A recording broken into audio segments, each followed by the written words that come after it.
सभी का स्वागत, सभी को प्रणाम। मालिक सीए इंटर मई 22 क्रैश बैच के लिए मैं सीए चेतन क्लासेस और की ओर लेकर आया हूं सैलरी का रिव्यू पर A2 पार्ट 2।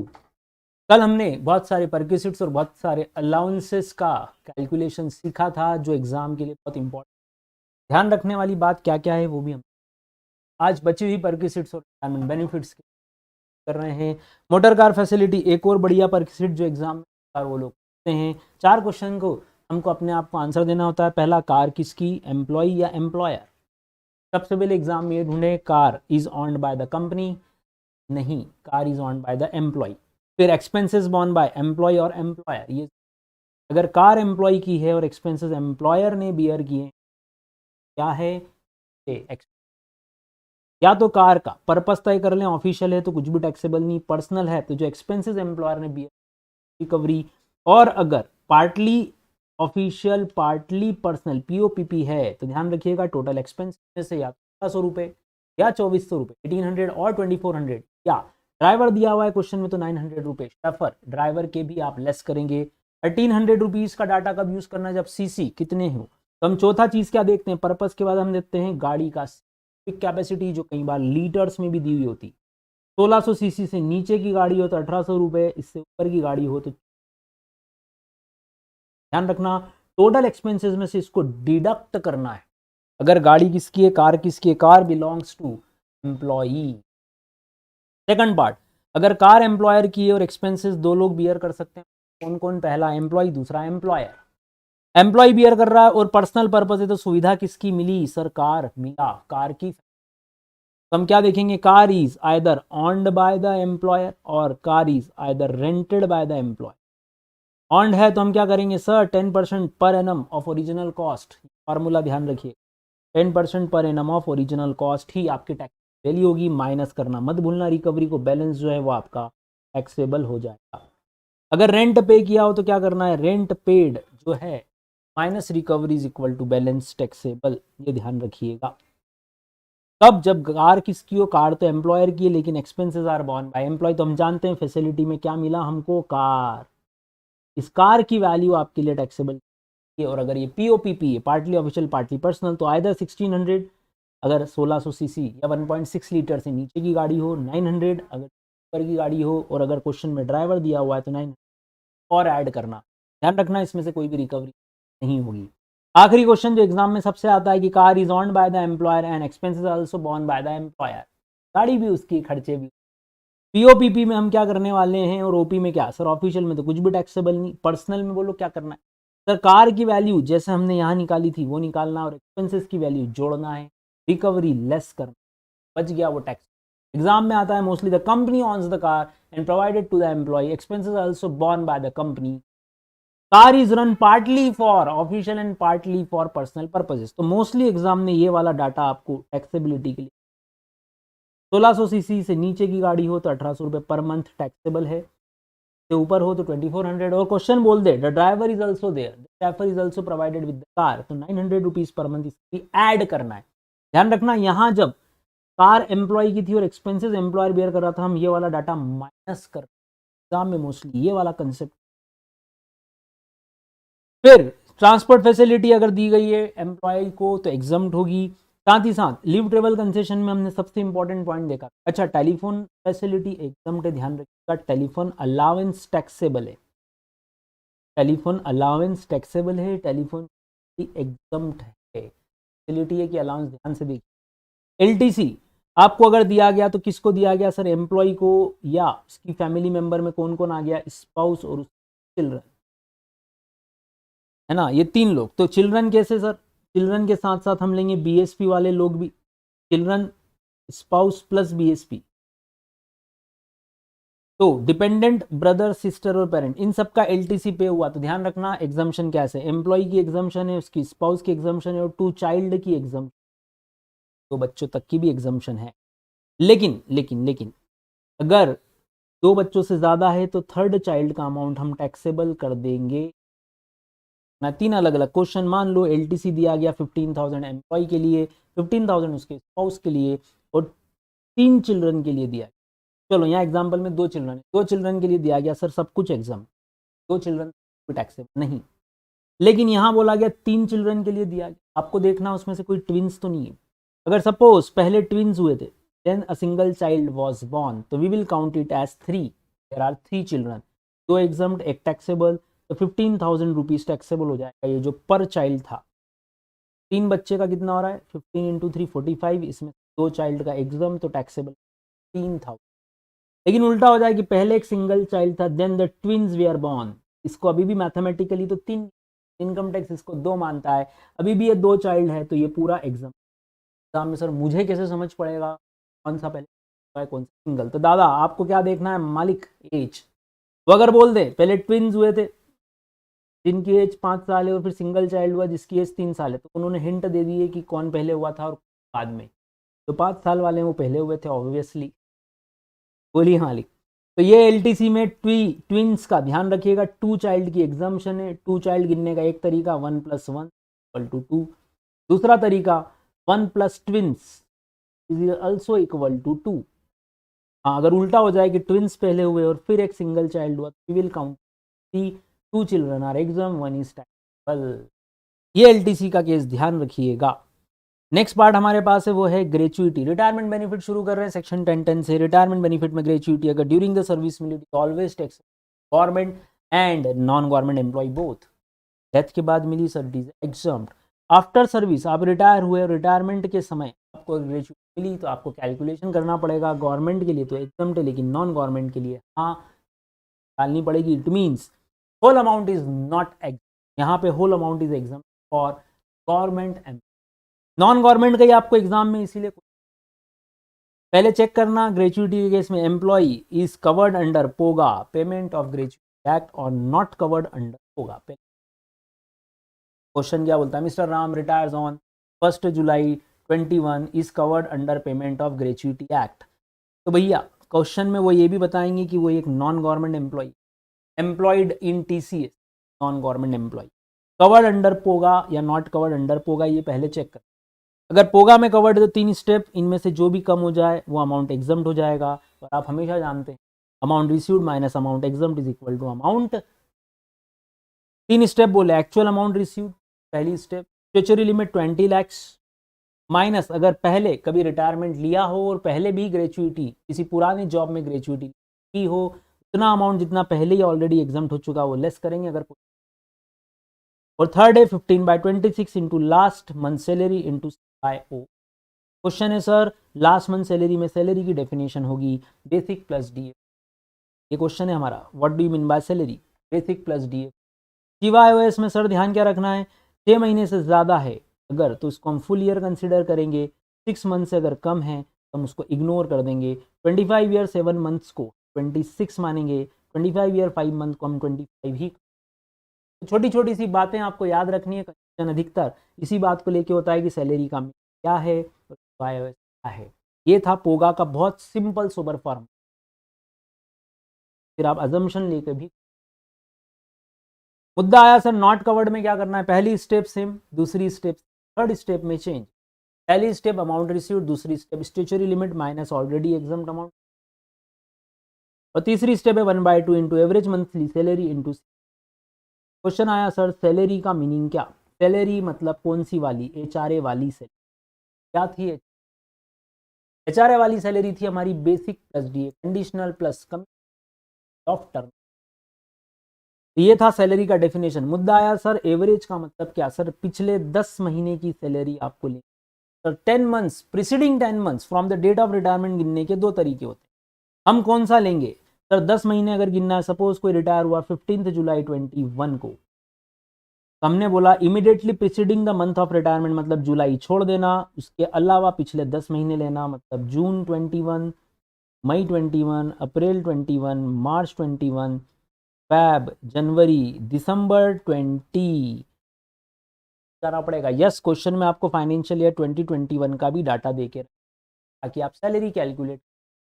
पिछले 10 महीने अगर सैलरी एक जैसी थी तो वही आपकी एवरेज है, वरना आप जानते हैं फॉर्मेटिंग हम कुछ इस तरह से करते हैं, जितने मंथ सपोज वो बोल दें कि अप्रैल से लेकर जून तक की सैलरी अलग है और मार्च से लेकर पुराने मंथ गिने, मार्च, फैब, जैन, दिसंबर, नवंबर, अक्टूबर, सितंबर, सितंबर से लेके मार्च, सितंबर 20 से मार्च 21 की सैलरी अलग है।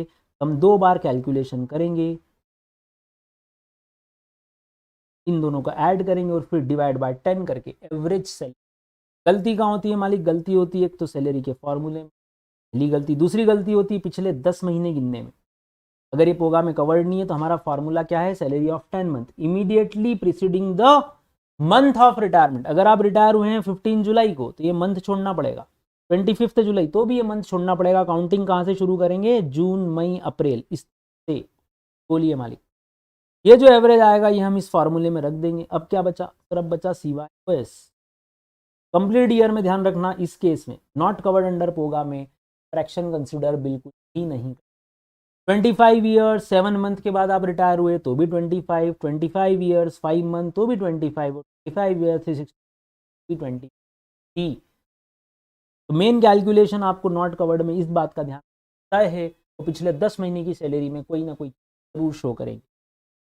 बोलिए मालिक, क्लियर है? तो 2021 का डाटा, 2021 और 21-22 ये 2 डाटा आपको रखेंगे।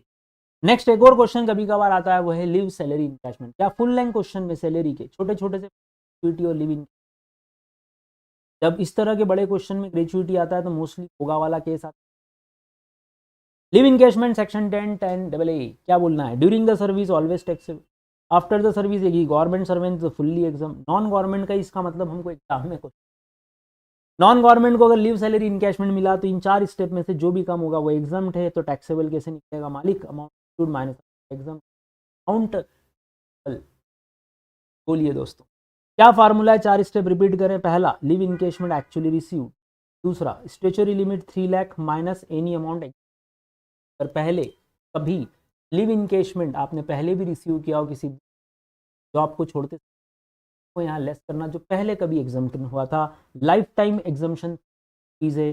ग्रेचुइटी में यही limit ₹1,00,000। 10 into average monthly salary का ध्यान रखें, और unearned live into average month.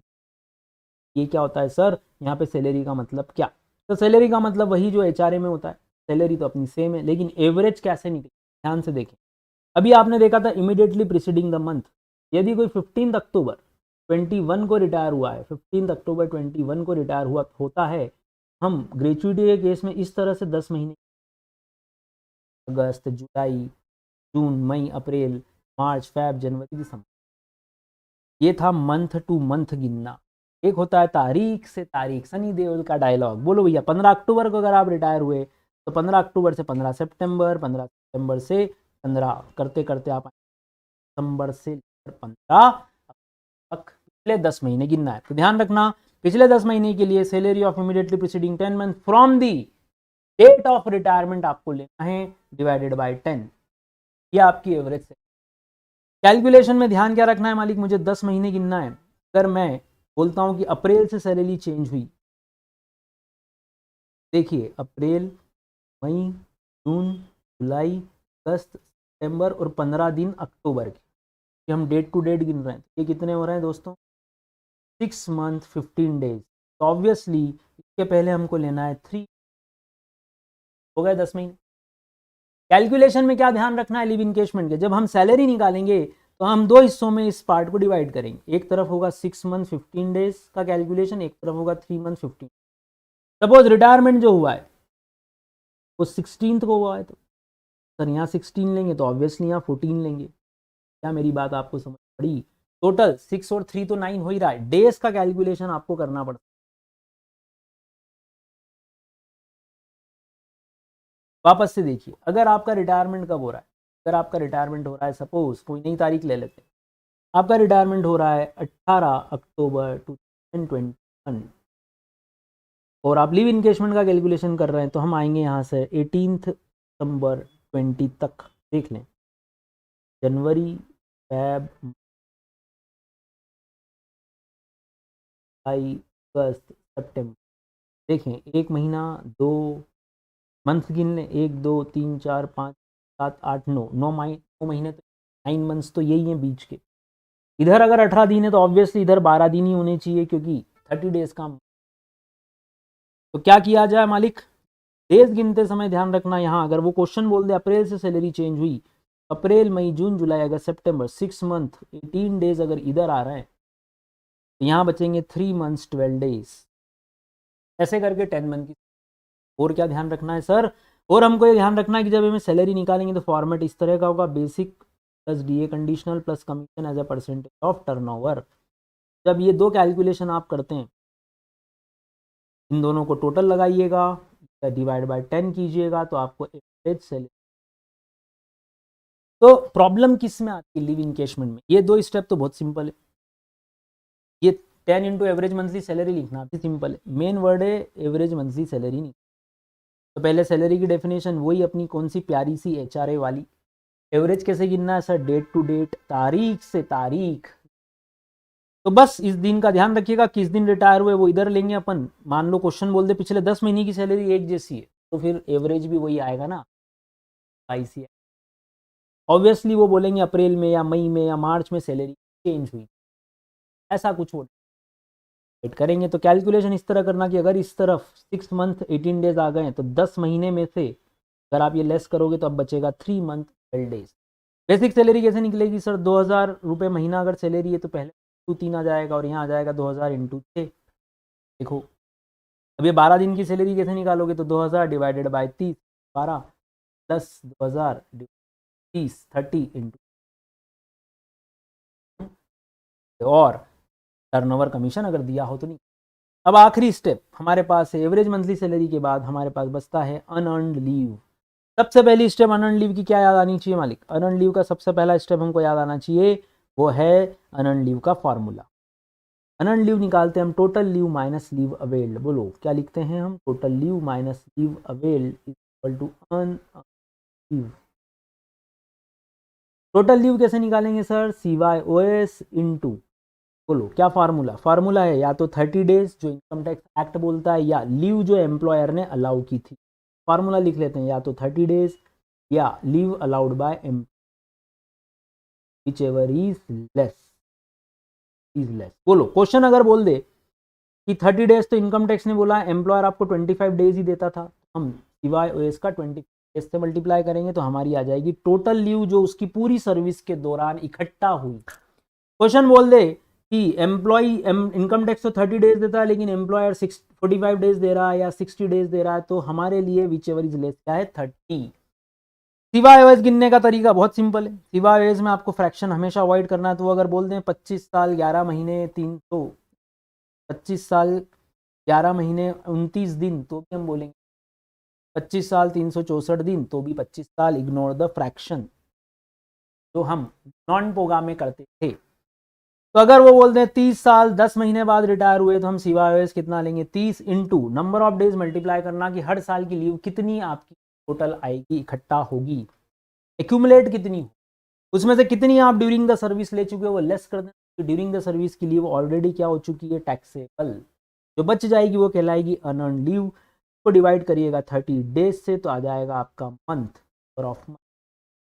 तो देखिए ये इस एग्जाम्पल को समझते हैं थोड़ा सा।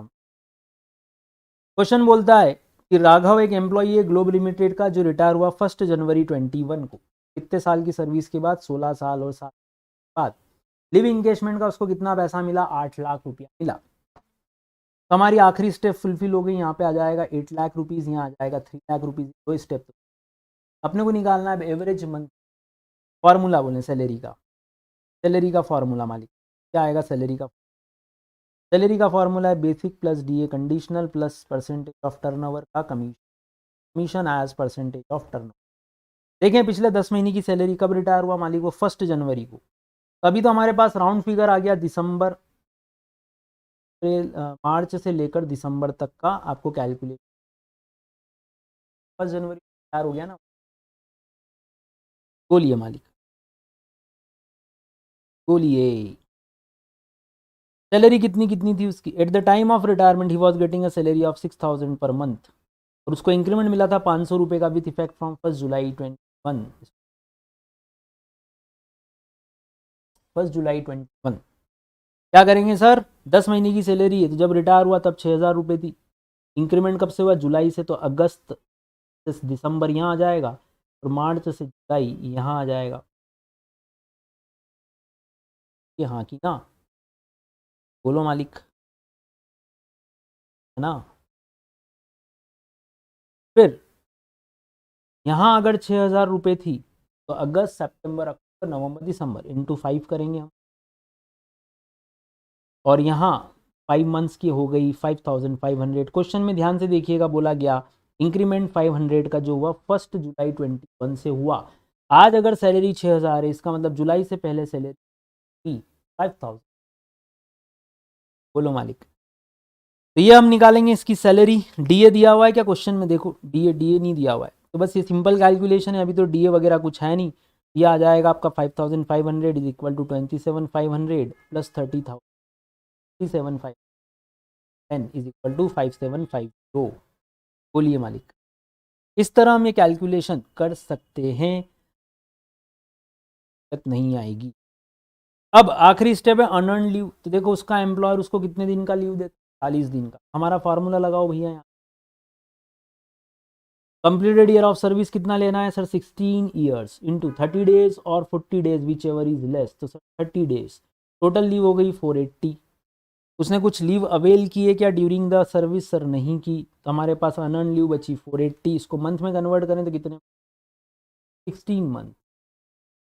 ये 16 मंथ आप इस स्टेप में यहाँ पर पुटअप करो इंटू एवरेज मंथली सैलरी। तो क्वेश्चन देखते समय आपको ये देखना है, जैसे 40 डेज की लीव है, इस फॉर्मूले से निकालेंगे total leave minus leave availed is equal to leave सिवाय वेस इग्नोर द फ्रैक्शन। डेज कैसे निकालोगे टोटल लीव में? या तो 30 जो इनकम टैक्स एक्ट बोलता है, या एम्प्लॉयर के द्वारा दी गई लीव पर year whichever is less. क्या लिखा है? At the time of retirement he was entitled to 40 days leave for each completed year of service. हर साल की 40 छुट्टियां एम्प्लॉयर देता है, लेकिन इनकम टैक्स ज़्यादा से ज़्यादा एग्जम्पशन 30 डेज की। तो ये फॉर्मेट याद रखें, बहुत आराम से आप ये डाटा फिल कर सकते हैं। डाटा फिल कर करके भी आप आंसर निकाल सकते हैं अगर कहीं कंफ्यूजन हो जाता है तो 3 मेन बातें। पहला, सैलरी मतलब एचआरए वाली।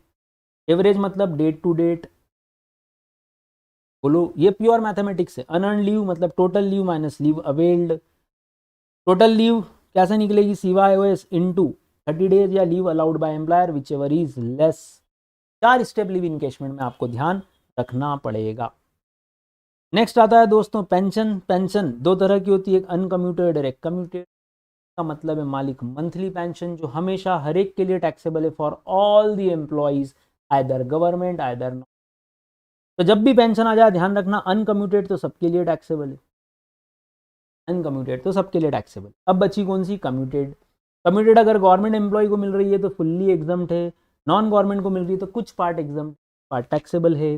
कम्यूटेड पेंशन अगर नॉन गवर्नमेंट को मिले तो आपको एक और बात चेक करना पड़ेगी क्वेश्चन में, वेदर ही रिसीव्स ग्रेचुइटी और ही डज नॉट रिसीव। अगर उसको ग्रेचुइटी भी मिली है तो एग्जम्प्ट पेंशन कितनी कम्यूटेड पेंशन को हम एग्जाम करेंगे? फार्मूला बोले 1/3 into commuted pension divided by percentage of commuted.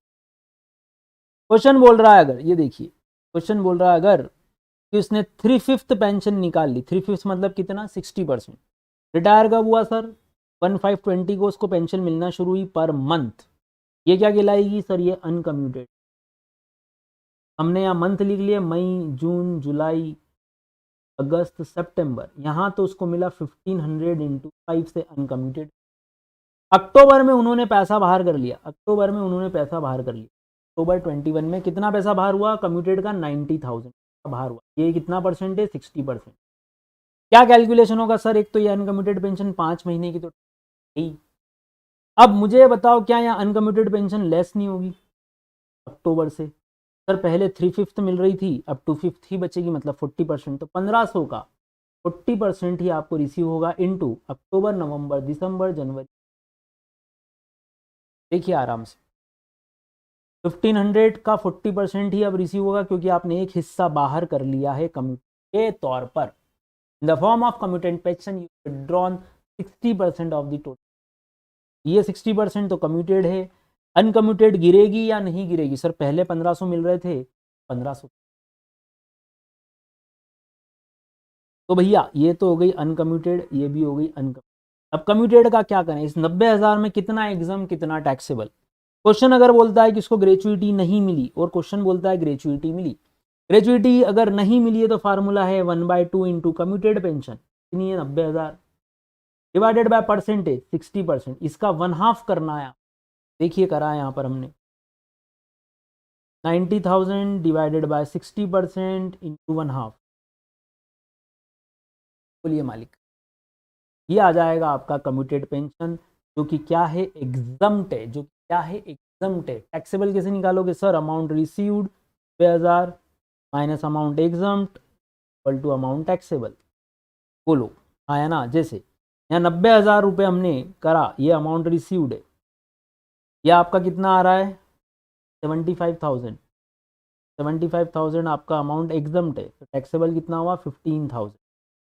बोलो 75 कैसे आया सर? हमने फॉर्मूला लगाया, कौन सा? 1/2 इंटू 30,000 डिवाइडेड बाय 60%। तो ये होता है 1,50,000। 1,50,000 का आधा 75,000। अमाउंट रिसीव्ड कितना है? 90,000। ये जो निकला है ध्यान रखना, ये एग्जम्प्ट है। ये एग्जम्प्ट निकाल रहे हो आप कि इतना इतना एग्जम्प्ट पेंशन होगी। और अगर ग्रेजुएटी मिली होती तो सर यहाँ 1/3 करते, 1/3 ऑफ 1,50,000। तो फार्मूला क्या लगाया हमने? 1/3 ऑफ 50,000 डिवाइडेड %। तो 1.5 लाख का 1/3 होता है 50,000, और 90,000 आपका अमाउंट रिसीव्ड है, तो amount received minus exempt is equal. तो पहले कम्यूटेड का क्या निकालना है? पहले एग्जम्पशन निकालना जरूरी। These are all the formulas for exemption. जब भी एग्जम्पशन निकल जाए तो हम हमेशा क्या फॉर्मूला लगाते हैं आखिरी में? एग्जाम। गलती क्या होती? स्टूडेंट इसी को टैक्सेबल करके आ जाता है, तो अमाउंट निकाला है 75 या, और हम जल्दबाजी में। ध्यान रखिएगा, आप जब भी कोई कैलकुलेशन करते हैं रिटायरमेंट का, आप पहले क्या निकालते हैं? उसमें पहले हम एग्जम्पशन निकालते हैं, और रिसीव्ड में से एग्जाम घटा दोगे तो आ जाएगा टैक्सेबल अमाउंट। बोलिए मालिक। हाँ, ये क्वेश्चन बहुत अच्छा है, सिंपल सोबर क्वेश्चन है। आराम से इसको एक बार हो, इसकी डेट चेंज कर देता हूँ, ये 20 का डाटा ले लेते हैं during the year previous year. तो बोले भैया अनकम्यूटेड पेंशन 1500 इंटू 5, और उसके बाद 40% ही मिलेगी, टोटल हो गई 11,006। कम्यूटेड पेंशन हम इस तरह से निकालेंगे, 90,000 माइनस 75,000 इक्वल टू 15,000 टैक्सेबल। या ग्रेचुइटी अगर मिली हो तो 90,000 minus 75,000, sorry 90,000 minus 50,000 equal to 40,000। बोलिए मालिक, है ना? तो अगर ग्रेचुइटी ना मिली हो तो 11,600, तो अनकम्यूटेड है वो ले लेना दोनों, प्लस 15,000। आंसर आ जाएगा आपका 20। हाँ, आंसर आ जाएगा आपका टोटल। एक और गलती जो होती है हमारे पास, टैक्सेबल पेंशन। एक और गलती जो होती है, हम कई बार अनकम्यूटेड और कम्यूटेड ऐड करना, एग्रीगेट करना, तो इस बात का जरूर जरूर जरूर ध्यान रखिएगा कि ऐड मत ना। बोलो मालिक। तो बोले फार्मूला बोले, पेंशन में सर अनकम्यूटेड हमेशा टैक्सेबल है सारे एम्प्लॉयज़ के लिए। कम्यूटेड पेंशन में हम बोलेंगे गवर्नमेंट के लिए तो एग्जम्प्ट है, नॉन गवर्नमेंट के लिए इन फार्मूले में से कोई करना है। क्वेश्चन बोल रहा है अगर ग्रेचुइटी मिली तो ये वाला 1/3 वाला फार्मूला, ग्रेचुइटी नहीं मिली तो 1/2 वाला फार्मूला, इससे जो निकलेगा वो एग्जम्प्ट है। टैक्सेबल निकालने के लिए वापस से एक बार less, amount received minus amount exempt. हमेशा ध्यान रखना, आपकी कम्यूटेड पेंशन गिरेगी, अनकम्यूटेड पेंशन फॉल होगी यदि आपने कुछ भी पैसा विड्रॉ किया। शुरू में आपको 1,500 रुपये पर मंथ मिल रही थी पेंशन, फिर आपने 60% अमाउंट कम्यूटेड किया, विड्रॉ किया लमसम में, 40% ही बची। एक गलती हमसे ये होती है कि हम ये वाला अमाउंट नहीं लेते, ये वाला तो ले भूल जाते हैं कि अक्टूबर से यदि उसने कम्यूटेड पेंशन 60% निकाल भी लिए तो 40% अनकम्यूटेड तो अभी भी की। तो बहुत आराम से इन क्वेश्चंस को रिवाइज कीजिएगा, उसके बिना अपने से क्वेश्चन नहीं बन पाएगा। नहीं तो एक और फार्मूला है, वो है रिट्रेंचमेंट कंपनसेशन। फार्मूले के लिए हम क्वेश्चन ही ले लेते हैं। रिट्रेंचमेंट कंपनसेशन मिला कितना? 6 साल की सर्विस के बाद 30 ईयर्स। रिट्रेंचमेंट के समय बेसिक सैलरी आपकी कितनी थी? 20,000, डीए था 5,000। स्टेप अपने पास 3 अलग अलग स्टेप्स हैं। पहली स्टेप जो कंपनसेशन मिला 10 लाख, दूसरी स्टेप स्टेचुरी लिमिट जो कि फिक्स है 5 लाख, तीसरी स्टेप जो हमारा फार्मूला था amount determined as per industrial dispute act 15/26 into average salary for 3 months. तो देखिए यहाँ पर 15/26 को एज इट इज लिख देना, इसमें तो कोई चेंज है नहीं। बेसिक प्लस डीए ले लेना, इनटू एवरेज लेना है 3 मंथ्स का, तो 3/3 क्योंकि सेम सैलरी है, इनटू CYOS 30 ईयर्स, 30 साल उसने सर्विस की। फ्रैक्शन को इग्नोर कर देना भैया। तो इस तरह से ये क्वेश्चन मॉड्यूल में दिया हुआ था, उसी के बेसिस पे हमने एग्जाम्पल यहाँ ध्यान रखिए। तो आप 3 अमाउंट में से जो भी कम होगा उसको आप एग्जम्प्ट कर दोगे, तो टैक्सेबल कितना होगा सर? 10 लाख में से जो एग्जम्प्ट हुआ वो घटा देंगे तो हमारे पास टैक्सेबल अमाउंट ही आ जाएगा। तो रिट्रेंचमेंट कंपनसेशन 3 स्टेप, पहला एक्चुअल अमाउंट रिसीव्ड, दूसरा स्टेचुरी लिमिट 5, तीसरा IDA के अनुसार, इंडस्ट्रियल एक्ट के अनुसार calculation 15/26 into 3 months average salary into completed year of service. 6 month से ऊपर हो तो फुल, 6 मंथ नीचे हो तो इग्नोर कर दिया कंप्लीटेड ईयर ऑफ सर्विस को। नेक्स्ट, वॉलंटरी रिटायरमेंट स्कीम के तहत अगर आपको कुछ पैसा मिला तो क्या होगा सर? पहला अमाउंट रिसीव्ड लेना है, दूसरा स्टेचुरी लिमिट 5 लाख, तो मैक्सिमम कितना एग्जम्प्ट है? मैक्सिमम 5 लाख ही एग्जम्प्ट है। Third, last drawn salary into 3 into number of fully completed year of service. Fully है मतलब इग्नोर द फ्रैक्शन। और फोर्थ है last drawn salary into balance number of month service left. ध्यान रखना ये months में है। इन 4 स्टेप को आप लगाएंगे तो जो एग्जम्प्ट होगा वो आ जाएगा, which ever is less is exempt. Salary का मतलब यहाँ है बेसिक प्लस डीए कंडीशनल। तो ये दो डाटा तो क्वेश्चन ही दे देगा। देखो 7 लाख रुपए लिख लो यहाँ पर, amount received 7 lakh, 30 years 4 month हुए हैं तो हम यहाँ ले लेंगे 30 years into 3 into last on salary. देखते हैं क्वेश्चन में क्या दी हुई है। बेसिक है 20,000, डीए है 5,000, तो ये हो गया 25,000। मल्टीप्लाई करें भैया, स्टेचुरी लिमिट है हमारे पास 5 लाख।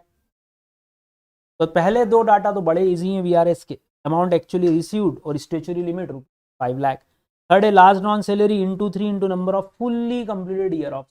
तो 30 ईयर 4 मंथ्स को भी हम क्या लेंगे 30, या आपका कितना आ जाएगा मालिक? ये आ जाएगा 22,50,000, 22,50,000। करें मल्टीप्लाई, देख ले। फोर्थ है लास्ट ऑन सैलरी मतलब 20 + 5 25,000 into balance number of month. देखो भैया उसकी कितना सर्विस बचा हुआ है, उसका 6 साल का सर्विस बचा हुआ है, क्वेश्चन ऐसा बोलेगा। तो कितने मंथ हो गए सर? 72 मंथ्स हो गए। 12 इंटू 7, 25,000 इंटू 70 आता है हमारा 18 लाख रुपी। 25,000 into 7, which ever is less sir? Maximum 5 lakh he. Taxable कितना होगा? 7 lakh minus 5 lakh is 2 lakh.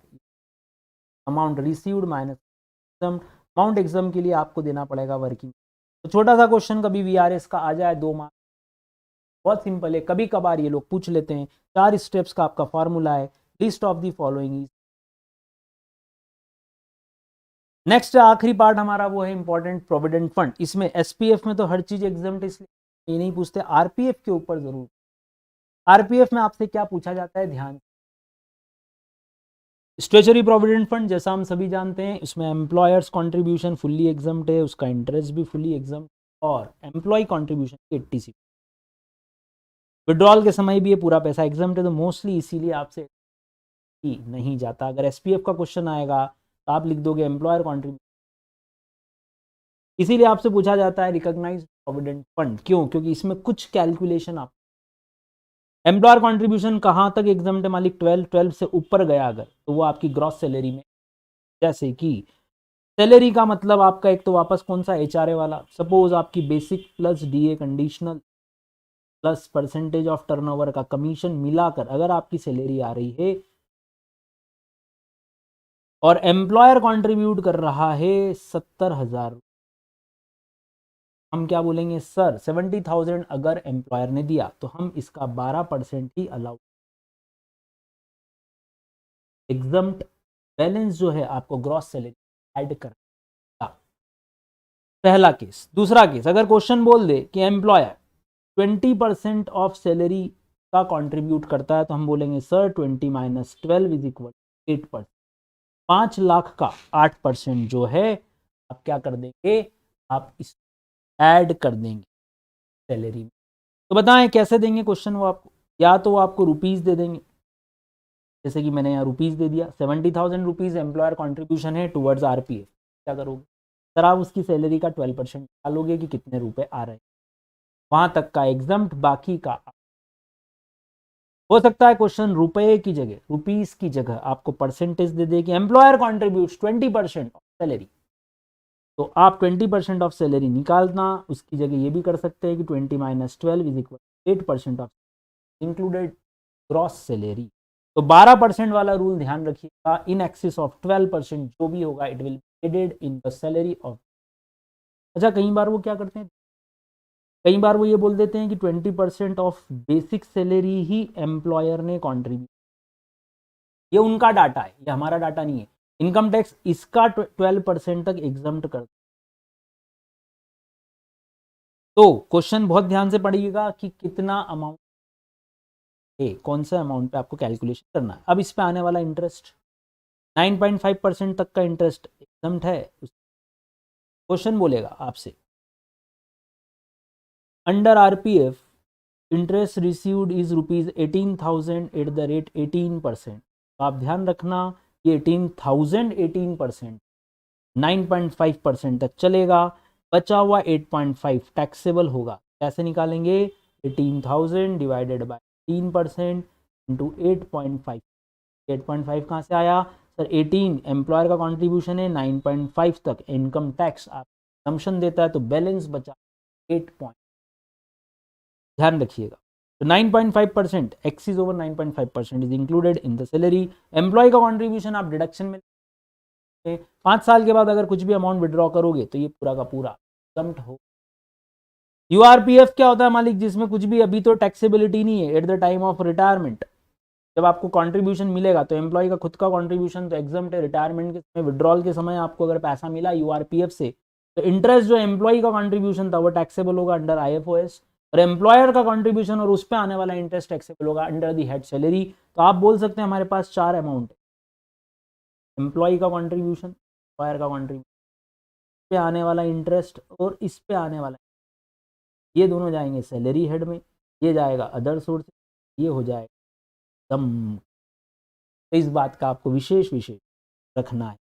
Contribution by employer कितना आपको बोला गया, 7.5 लाख तक का जो एग्रीगेट अमाउंट है आरपीएफ में, एनपीएस में और सुपर एन्युएशन फंड और इन सब पे आने वाला इंटरेस्ट, ये सब अगर एग्रीगेट अमाउंट 7.5 से नीचे है इन अ प्रीवियस ईयर तो एग्जाम्प्ट है, उससे ऊपर हो गए तो ये टैक्सेबल होगा। इस बात का भी आपको रखना है। तो आरपीएफ का क्वेश्चन जरूर ध्यान में रखना, इंपॉर्टेंट है। आरपीएफ का अमाउंट 12% और 9.5% वाला बहुत बहुत बहुत इंपॉर्टेंट है, ध्यान रखिए। फॉर्मेट कैसा होगा, अगर सैलरी के क्वेश्चन है तो ये हमारा क्वेश्चन है, ये हमारा सॉल्यूशन है, ये हमारी मेन शीट हो जाएगी, ये हमारी वर्किंग नोट शीट। हम यहाँ से टाइटल डालेंगे, 2 फॉर्मेट बनाएंगे हम, पर्टिकुलर्स एंड फीस। शुरुआत आप जानते हैं हमेशा बेसिक सैलरी होता है, फिर डीए। तो ध्यान रखना यहाँ डीए फुल आता है, डीए सैलरी में चेंज होता है अलग अलग जगहों पर, ध्यान से देखिएगा, अलग अलग जगहों पर हम चेंज करते हैं उसको। जैसे डेफिनेशन ऑफ सैलरी अलग अलग सेक्शन में क्या है, एंटरटेनमेंट अलाउंस में सैलरी का मतलब सिर्फ, ग्रेचुइटी पोगा में है बेसिक प्लस डीए फुल, ऐसा हम याद रखने में आसानी हो। नॉट कवर्ड अंडर पोगा में है एचआरए वाली सैलरी, लीव सैलरी में भी एचआरए वाली सैलरी, आरपीएफ में भी एचआरए वाली सैलरी, एचआरए वाली सैलरी, ये तो ये वाला सैलरी का जो डाटा यूज करते हैं वो हम कहाँ कहाँ करते हैं, नॉट कवर्ड पोगा, leave salary, RPF, HRA, retrenchment compensation और वीआरएस। रेंट फ्री अकोमोडेशन में हमको क्या ध्यान रखना है, सैलरी के कैलकुलेशन। रेंट फ्री अकोमोडेशन में आती है basic, DA, conditional, all types of commission, bonuses and monetary payment which are not perquisite. ध्यान रखना इसमें टैक्सेबल अलाउंसेस भी कवर किए जाएंगे, plus taxable allowance, monetary payment आ गया प्लस टैक्सेबल अलाउंसेस और ऐड कर दीजिए। रिट्रेंचमेंट कंपनसेशन में भी आपको basic salary plus DA, conditional plus commission, turnover या सेल्स ही लेना है, मतलब यही एचआरए वाली सैलरी हम देख चुके हैं रिट्रेंच। तो आरएफए में सैलरी का ध्यान रखिएगा, basic salary plus DA, conditional, taxable allowances, bonus plus all monetary payments, monetary, इसीलिए उसमें क्या नहीं आएगा, परक्यूसिट्स नहीं आएगी, नॉन और रिटायर नहीं आएगी। क्लियर मालिक। तो ये कुछ सेक्शंस हैं। डिडक्शन के सेक्शन में हमको एंटरटेनमेंट अलाउंस ध्यान रखना, जो कि सिर्फ सेंट्रल गवर्नमेंट, जो कि सिर्फ गवर्नमेंट एम्प्लॉयज़ को ही अलाउड है। फिर आपको मान लो कुछ अलावेंसेस दिए हुए हैं चिल्ड्रन एजुकेशन, आप चाहें तो यही कैलकुलेट कर दें amount exempt equal to amount. आपको कुछ दिक्कत हो तो यहाँ वर्किंग नोट बना दें, फार्मूला लिखें रिसीव्ड और 100 रुपीज़ पर मंथ पर child which ever is less. ऐसा लिखने में कभी भी करना, लिख के देख लेना, वर्किंग नोट बन जाएगा जरा, यहाँ से निकल जाएगा अमाउंट एग्जाम, वो यहाँ आप पुटअप कर सकते हो, अमाउंट रिसीव्ड में से उसको लेस कर दोगे तो आ जाएगा। सपोज आपको HRA दिया हुआ है अगर क्वेश्चन में, तो HRA का भी वर्किंग नोट आप जान, वर्किंग नोट में आप पहली स्टेप में उसके 3 स्टेप लिखेंगे असम्पशन की, विच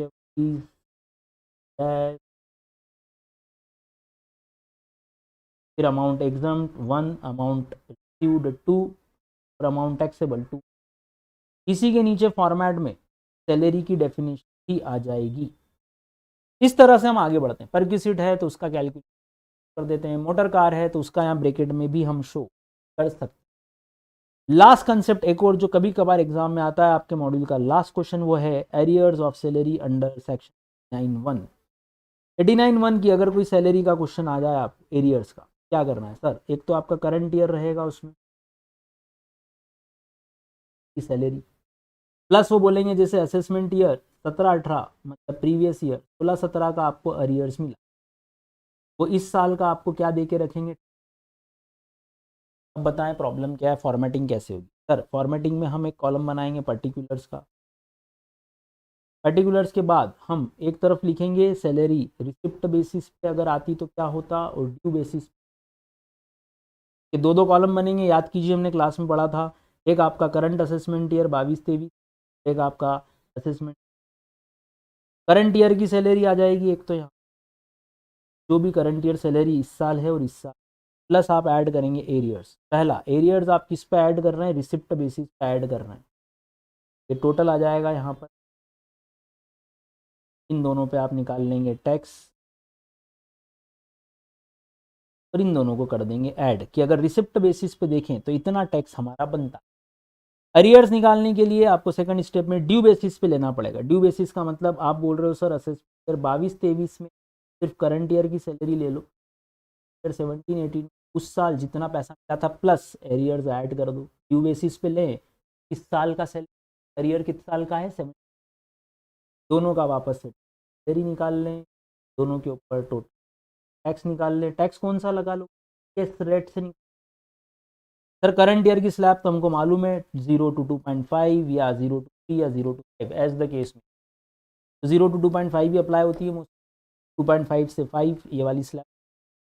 अगर 17-18 का वो टैक्स रेट देंगे इसी करना, हम करेंगे कैसे टैक्स, तो यहाँ 17-18 के लिए वो टैक्स रेट देकर फिर इन दोनों को ऐड, ये है 1 ये है 1 -2 कर देंगे अगर, तो हम आ जाएगी रिलीफ अंडर सेक्शन, इतने कि आप टोटल टैक्स में से रिलीफ दे। कहना क्या चाहते हैं सर? हम ये कहना चाहते हैं कि आज पैसा मिला एरियर्स का तो हमारा इतना इतना टैक्स बन रहा है, उसी साल मिला होता तो इतना इतना बनता, आज हम जितना ज्यादा पे कर रहे हैं उसकी हमको क्या चाहिए, रिलीफ। फिर ये तो आपका वर्किंग नोट है, जो आपकी मेन शीट पे आपने टैक्स निकाला उसमें से आप क्या क्या घटाते हो सर? रिलीफ घटाते हैं, एडवांस टैक्स घटाते हैं, TDS TCS घटाते हैं, सब लेस करने के बाद आप बैलेंस। तो ये छोटा सा एक क्वेश्चन मैं आपको और दिखा देता हूँ, देखिए ध्यान से।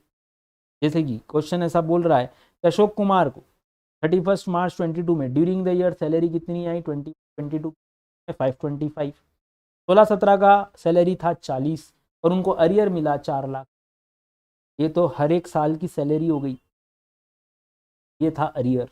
कैलकुलेशन में क्या ध्यान रखना है मालिक, हम ले रहे हैं पहले रिसिप्ट बेसिस पे, तो एक तो करंट ईयर की सैलरी और अरियर्स एक उस साल की सैलरी 40,000 अरियर्स ऐड कर दिया।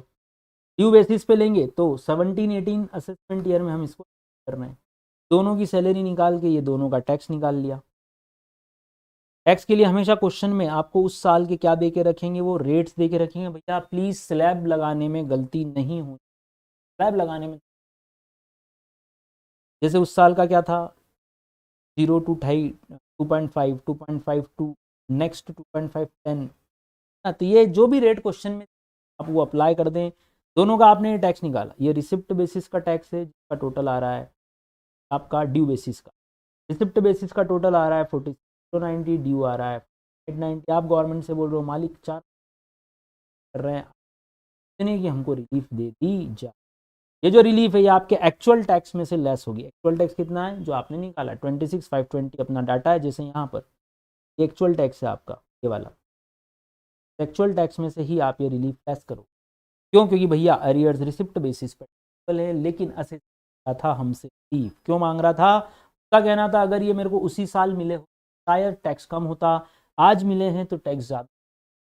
हमने इसीलिए रिसिप्ट बेसिस का रिसिप्ट बेसिस पे टैक्स निकाला। करंट ईयर रिसिप्ट बेसिस से 17-18 ड्यू बेसिस। यहाँ अमाउंट लिखिएगा अरियर्स का, यहाँ डैश, यहाँ पर फिर डैश और फॉर्मेट चाहिए। आपके मॉड्यूल में एक क्वेश्चन दिया हुआ है वो करीब 3 साल का, 3 प्रीवियस ईयर का अलग अलग करिएगा, एक बार ट्राई हो जाना चाहिए कभी कभार। वो बस ये था सैलरी चैप्टर। मोस्टली जो पॉइंट्स कवर होते हैं वो आता है motor car facility, gift, education facility वाला और अपना एक आध आरपीएफ का पॉइंट। मोस्टली आराम से क्वेश्चन पढ़ें, ध्यान से देखिए। इंक्रीमेंट कब से हुआ है? क्वेश्चन कई बार वो कैसा लिखते हैं, जुलाई से 500 रुपये का इंक्रीमेंट हुआ और जनवरी में वो रिटायर हुए और उनकी सैलरी 6,000 थी। हमारी बत्ती जलनी चाहिए कि 6,000 तो आज है, इसका मतलब पहले कितनी रही होगी? 5,500। ये छोटी छोटी सी बातें आपको ध्यान से देखना है। वो कंट्रीब्यूशन किस परसेंटेज पे दे रहे हैं? वो बोल दें आरपीएफ में, अगर वो बोल दें कि वो बेसिक सैलरी का 20% कॉन्ट्रीब्यूट कर रहे हैं तो आप बेसिक सैलरी का डाल लें। फिर आपका एग्जम्पशन कितना है? 12% ऑफ सैलरी। ध्यान रखना क्वेश्चन में ये भी बोलते हैं जितना एम्प्लॉयर कंट्रीब्यूट कर रहा है उतना ही एम्प्लॉई भी कंट्रीब्यूट, ये जरूर वो बोलते हैं। अगर रिटायरमेंट बेनिफिट का क्वेश्चन है तो मोस्टली ग्रेचुइटी या लिव इन केस वो क्वेश्चन पूछते हैं। अगर आपको स्टेप्स याद है, फॉर्मूला याद है तो आप मोस्टली सैलरी का क्वेश्चन हमसे तभी नहीं बनता जब हमको क्या मिस हो जाते हैं, रूल्स। सैलरी की डेफिनेशन के कंफ्यूज हमेशा आप, ये एक बार आप रिवाइज कीजिए, फिर और कुछ डिस्कस करेंगे कि एग्जाम में किस पैटर्न पे करना है। फॉर्मेटिंग मैंने बताई, आपसे अगर पूरा क्वेश्चन ना भी बनता हो तो भी ध्यान रखना कि स्टेप मार्किंग हो जरूर। ये था मालिक सैलरी का रिवीजन। नेक्स्ट टॉपिक जो हम होगा हमारा, आराम से इसको रिवाइज कीजिए, ध्यान से, तेजी से आपको सैलरी, ध्यान रखिएगा अपना। राधे राधे।